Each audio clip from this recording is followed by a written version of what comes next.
ഇന്ന് news trends തുടങ്ങുന്നത് ഒരമ്മയുടെ കത്തിലെ വരികളിൽ നിന്നാണ്.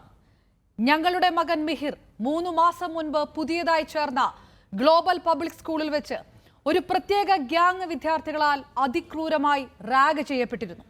അവന്റെ സുഹൃത്തുക്കളോട് സംസാരിച്ചതിലും സോഷ്യൽ മീഡിയ ചാറ്റുകളിലും ശക്തമായ മാനസിക ശാരീരിക പീഡനങ്ങൾക്ക് വിധേയനായിരുന്നു എന്നത് വ്യക്തമാണ്. നിസ്സഹായനായ ഘട്ടത്തിലാണ് സ്വയം ജീവനൊടുക്കാൻ മിഹിർ തീരുമാനമെടുത്തതെന്ന് ഞങ്ങൾക്ക് ബോധ്യമായി. 15 കൊല്ലം വളർത്തിയ മകൻ എന്തുകൊണ്ട് ഒന്നും പറയാതെ 23ാം നിലയുടെ മുകളിൽ നിന്ന് ചാടി മരിച്ചു എന്നതിന് ഒരമ്മ അന്വേഷിച്ച് കണ്ടെത്തിയ ഉത്തരമാണ് ഈ വായിച്ച കത്തിന്റെ വരികളിലുള്ളത്.